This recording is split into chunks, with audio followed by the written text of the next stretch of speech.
keajaiban seperti yang orang-orang rasakan itu nggak pernah terjadi dalam hidup aku gitu. Nah, mungkin salah satunya buku ini bisa memberikan, pun kemudian Allah kabulin persis seperti yang aku bayangkan, seperti apa yang aku rasakan kan dari apa yang disampaikan oleh buku ini. Nah, ternyata suami dari temen aku itu merasakan gitu loh bahwa rezekinya tambah lancar gitu.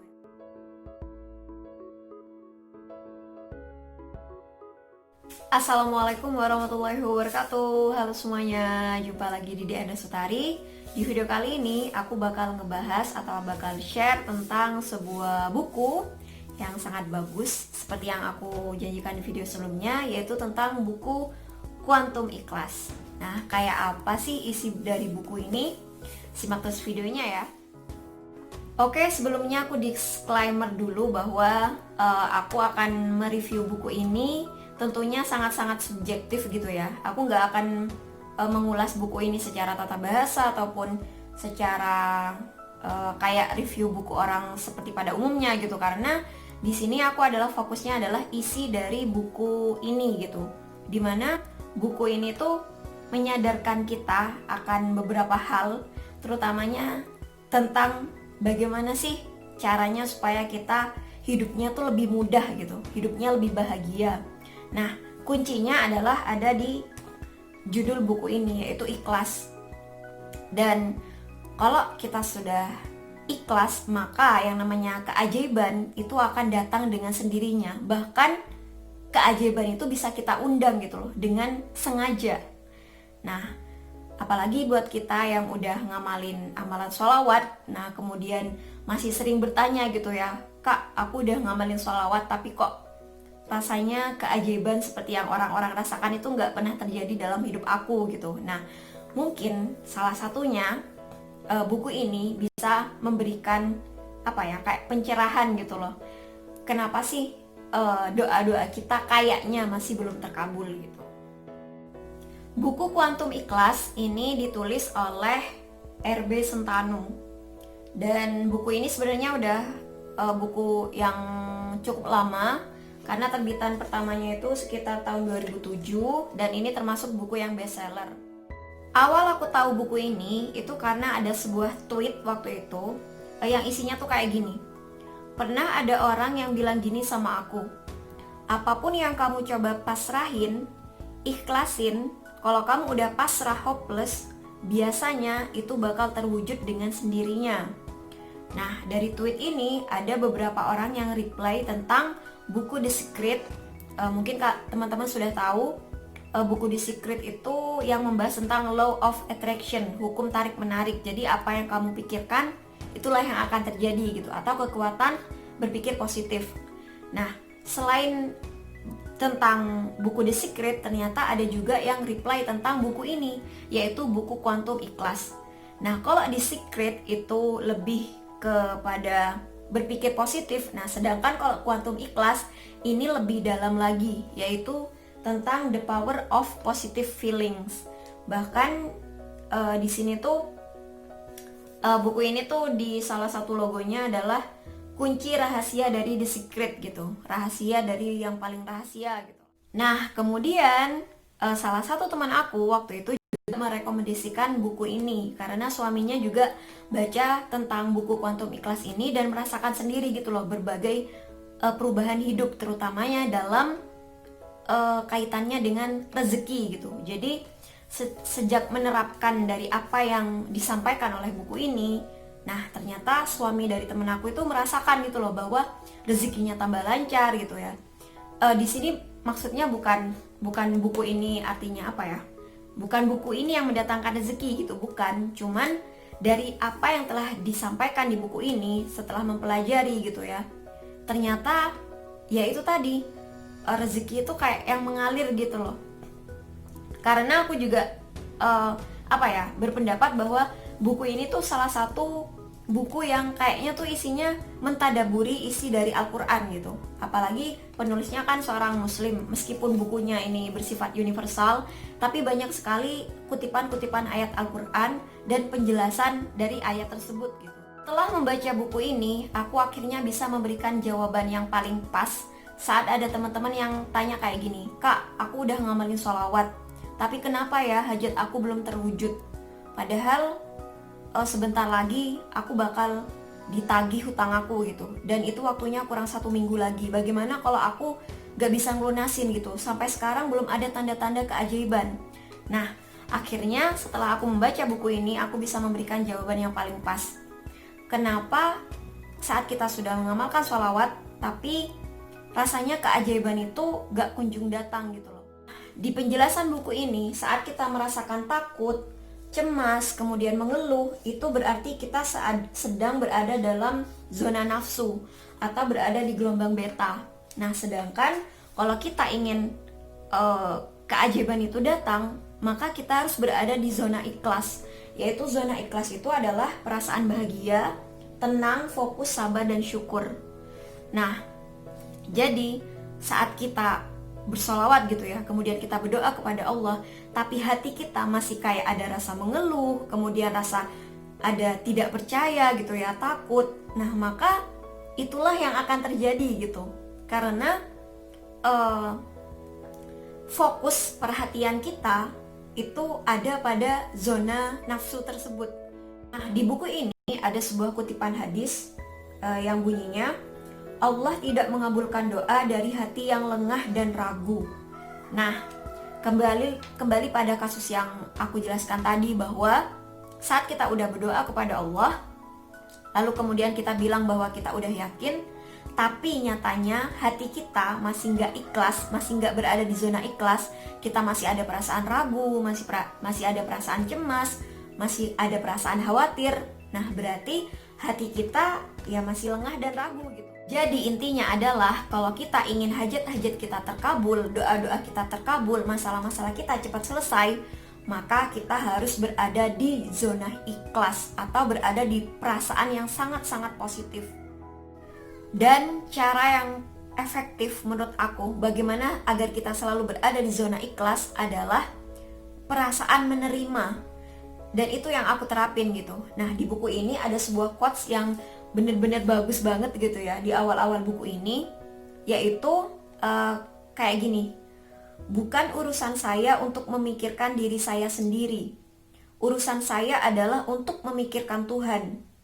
Dan urusannya lah untuk memikirkan saya." Nah, jadi di sini aku bisa aku bener-bener ngerasain gitu loh makna dari quotes ini. Jadi tugas kita adalah menjadi hamba yang memikirkan Tuhan aja gitu loh. Nah, memikirkan Tuhan di sini ya artinya luas gitu loh, bukan hanya dalam ibadah mahdoh aja, bukan hanya sholat, bukan hanya berzikir aja, tapi memikirkan Tuhan di sini adalah kita bener-bener jadi hamba yang terbaik gitu loh. Beribadah juga iya, kemudian berbuat baik kepada orang lain iya, melakukan pekerjaan kita dengan sepenuh hati juga iya gitu. Maka kalau kita sudah memikirkan Tuhan gitu ya, nah biar Tuhan aja yang memikirkan urusan kita, biar Tuhan aja yang membereskan masalah-masalah kita gitu. Contohnya nih ya, dari pengalaman yang aku rasain sendiri. Jadi dulu itu aku ngerasa aku bekerja untuk dapat uang ya, jadi bekerja atas nama gaji. Nah, sekarang aku ubah perasaan itu menjadi aku bekerja atas nama cinta kepada Allah. Jadi ya biar urusan aku, urusan kebutuhan hidup aku, biar Allah yang urusin gitu. Aku fokus pada pekerjaan aku untuk mengajar dengan sepenuh hati, dengan segenap perasaan aku gitu loh. Aku ngajar dengan hati yang gembira, aku memberikan ilmu yang bermanfaat kepada siswa-siswa aku gitu ya. Aku berangkat bekerja dengan perasaan yang gembira gitu ya. Nah, saat aku sudah menerapkan hal tersebut, yang terjadi dalam hidup aku adalah aku gak pernah lagi yang namanya ngerasain kekurangan atau merasa gaji aku gak cukup. Justru malah gak pernah habis gitu loh. Dan saat misalnya gaji aku telat ataupun ya semacam kayak gitulah ya, itu aku gak ngerasa mengeluh lagi, gak ngerasa khawatir lagi gitu loh tentang kebutuhan hidup aku nggak merasa itu lagi gitu. Karena ya itu, karena kalau kita udah memikirkan Tuhan, maka ya urusan Tuhan yang memikirkan kita gitu. Dan itu yang aku rasain.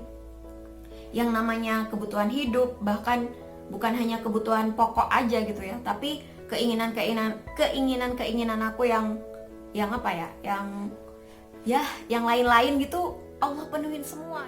Sebenarnya aku udah pernah bahas di video-video yang sebelumnya tentang jangan mengejar uang gitu, biarkan uang yang mengejar kita. Jadi maksudnya di situ adalah udah deh, kita kerja memikirkan Allah gitu loh. Maksudnya di sini adalah kita bekerja dengan sepenuh hati, kita berbuat baik kepada orang, kita berusaha untuk semaksimal mungkin untuk bekerja dengan sepenuh hati gitu loh. Masalah gaji nggak usah dipikirin gitu, masalah penghasilan nggak usah dipikirin, masalah hutang nggak usah dipikirin. Biar Allah yang memikirkan itu gitu loh, biar Allah yang membereskan urusan kita gitu. Nah, kita tugasnya adalah melakukan yang terbaik gitu loh, dengan sepenuh hati kita. Jadi intinya, jadilah hamba yang terbaik. Nah, maka urusan-urusan kita biar Allah yang beresin gitu. Apalagi buat kita yang udah ngamalin sholawat gitu, masa sih Allah gak akan kabulin gitu. Karena seperti yang pernah aku share sebelumnya, bahwa sholawat itu kita gak sendiri gitu loh. Jadi kalau kita bersolawat, kita berdoanya gak sendiri, tapi ngajak Rasulullah gitu. Jadi kita bertiga antara Allah, Rasulullah, dan juga kita. Masa sih masih gak dikabulin sama Allah? Nah, tinggal kitanya sendiri gitu loh, yang menyetel perasaan kita untuk selalu berperasaan positif. Bukan hanya berpikir positif, tapi juga berperasaan positif. Jadi kita selalu berada di zona ikhlas gitu. Oke, kembali lagi ke isi dari buku ini. Nah, di buku ini juga ada bahasan tentang rahasia doa yang sangat efektif. Nah, di sini ditulis bahwa jadi agar Anda sukses merasakan kesuksesan, Anda harus perhatikan 3 syarat doa yang efektif berikut. 1. Meminta dengan niat yang jelas. 2. Meyakinkan hati bahwa doa terkabul. Dan ketiga adalah menerima perasaan terkabulnya doa. Pertama adalah minta dengan niat yang jelas. Jadi kita tahu apa sih yang kita mau gitu. Nah, di buku ini ditulis, saya sering ditanya, kenapa kita harus repot menjelaskan kepada Tuhan apa yang kita mau? Bukankah Tuhan sudah Maha Tahu? Tuhan memang Maha Tahu apa yang kita mau. Tetapi masalahnya justru apakah kita tahu apa yang kita mau?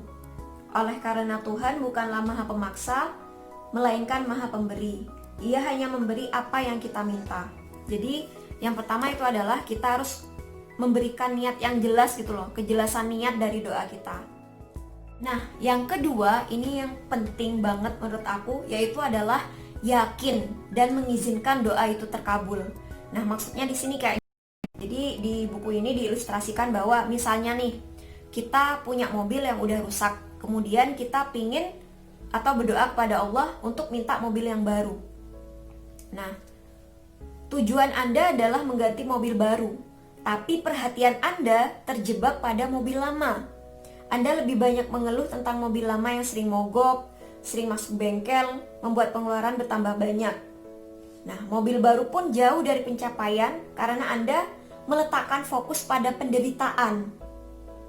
Anda meletakkan fokus pada penderitaan saat ini, bukan pada kebahagiaan yang Anda inginkan. Ya, jadi seperti yang aku jelaskan sebelumnya, bahwa fokus perhatian kita itu penting gitu loh. Saat kita berdoa kepada Allah, ya Allah lunasin nih hutang hamba. Nah, ya udah, kita seharusnya fokus pada perasaan bahagia seolah-olah hutang kita udah lunas gitu loh. Jangan berfokus pada penderitaan yang kita rasakan saat ini. Nah, biar kita merasa selalu bahagia, ya udah kita kerjakan dengan sepenuh hati apa yang bisa kita kerjakan hari ini. Pernah aku baca sebuah quotes gitu ya. Jadi kayaknya ini sebuah hadis juga. Hiduplah hari ini gitu loh. Jadi kita fokus untuk hidup hari ini, melakukan yang terbaik saat ini. Masalah kedepannya, masalah besok itu kayak apa, biar jadi urusannya Allah. Nah, langkah yang ketiga adalah terima atau menerima terkabulnya doa, yaitu dengan bersyukur keras, bukan hanya bekerja keras. Nah, di buku ini ditulis, langkah pamungkas di hati ini kekuatannya sangat dahsyat, namun sering diabaikan karena agak sulit ditangkap logika. di sini kita bersyukur karena membayangkan hal yang kita doakan sudah terkabul.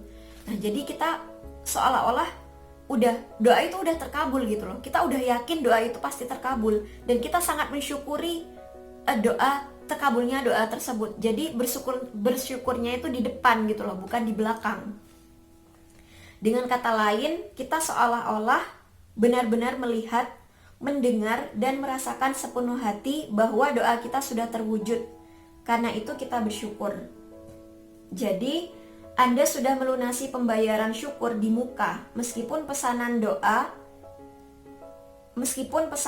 atau doa Anda belum Anda terima. Jadi itu kayak udah kayak ngerasain duluan gitu loh, bahwa doa kita udah terkabul. Jadi syukurnya di depan, bukan di belakang. Dan yang ketiga ini bener-bener aku rasain sendiri gitu, yaitu saat aku punya cita-cita atau punya hajat pingin ke Jepang. Nah, saat itu aku nerapin gitu loh, bahwa aku udah ngerasain bahwa aku ada di Jepang. Jadi setiap aku berangkat kerja, yang aku rasain adalah aku merasa bahwa diri aku tuh seolah-olah sedang jalan di kota Jepang gitu loh, bukan ada di kota aku gitu. Jadi aku ngerasain sendiri perasaan udara sejuknya Jepang, kemudian ngerasain angin Jepang gitu loh. Dan pernah juga setiap aku naik sepeda gitu ya, sepeda ontel, itu aku juga merasa bahwa aku tuh bersepeda di jalanan Jepang, bukan di jalanan Indonesia gitu. Nah, ternyata 1 tahun kemudian Allah kabulin persis seperti yang aku bayangkan, seperti apa yang aku rasakan saat aku di Indonesia itu tadi. Jadi aku benar-benar diajak jalan-jalan naik sepeda sama keluarga di Jepang yang aku tinggal di sana, dan aku keliling kota Osaka gitu. Apa ya, itu bener-bener kayak yang kayaknya pengen nangis banget ya kalau inget itu, karena kejadiannya tuh kayak udah sama persis gitu loh, seperti yang aku bayangkan, seperti yang aku rasakan syukurnya sebelum itu gitu. Kayak gimana ya ngomongnya. Jadi apa ya, bener banget gitu loh, kita merasakan doa kita udah terkabul jauh-jauh sebelumnya gitu. Dan ya, aku rasain sendiri Allah ngabulin persis seperti apa yang aku bayangkan, apa yang aku syukurkan gitu. Jadi intinya adalah terima perasaan terkabulnya doa gitu. Jadi kita udah bersyukur seolah-olah memang doa kita itu udah terkabul gitu. Karena ya memang doa itu pasti terkabul, teman-teman. Itu tadi penjelasan dari sebagian kecil dari isi buku Quantum Ikhlas. Aku gak bakal ngejelasin seluruhnya karena aku berharap teman-teman membaca sendiri gitu tentang isi dari buku ini. Karena apa ya, yuk kita budayakan literasi dalam kehidupan kita gitu loh. Jadi membaca itu salah satu hobi yang sangat-sangat bermanfaat. Pedoman paten dalam hidup kita itu tetap Al-Quran dan Al-Hadis gitu. Nah, dan buku ini menurut aku adalah salah satu buku yang mencoba menjelaskan atau mentadaburi dari isi Al-Quran gitu. Jadi kita diajarin gitu loh caranya agar kita bisa lebih ikhlas gitu ya, bisa lebih deket lah sama Allah gitu. Kita kayak diajarin apa sih hubungannya ikhlas dengan ilmu pengetahuan yang lain gitu. Nah, jadi di sini tuh banyak banget istilah-istilah fisika dan juga istilah-istilah teknologi. Jadi kaitannya di sini bahwa keajaiban itu ada hubungannya loh sama ilmu pengetahuan. Jadi apa ya? Mungkin karena aku emang udah lulusan pendidikan fisika, jadi istilah-istilah di buku ini sudah familiar banget ya aku, kayak kuanta, kemudian alfa, beta. Itu udah sering aku dengar gitu. Mungkin buat teman-teman yang bukan anak sains bakal kayak ini apa sih istilahnya gitu, tapi secara keseluruhan bahasanya insya Allah sangat mudah dicerna oleh teman-teman semua. Ya kalau mungkin sulit dipahami ya dibaca sekali lagi gitu, bisa dibaca berulang kali. Tapi Sekali lagi, buku ini sangat-sangat recommended gitu, highly recommended. Cukup sekian video kali ini, semoga bermanfaat. Nah, silakan teman-teman baca bukunya. Jangan lupa beli buku yang original, jangan yang bajakan, supaya kita bisa mensupport gitu ya, karya orang lain gitu. Dan buku ini aku beli di Shopee. Nah, di Gramedia kayaknya juga ada. Dan ini cetakan yang lama gitu ya. Kalau yang cetakan yang baru kayaknya covernya udah bukan kayak gini lagi gitu. Dan di buku ini juga dilengkapi CD software yang membantu kita untuk melatih otak dan perasaan kita untuk berada di zona ikhlas. Jadi sekali lagi buku ini sangat recommended buat teman-teman. Oke, cukup sekian video kali ini. Sekali lagi terima kasih untuk support dan dukungannya selama ini. Sampai jumpa lagi di video-video selanjutnya, insyaallah. Terima kasih. Wassalamualaikum warahmatullahi wabarakatuh. Bye bye.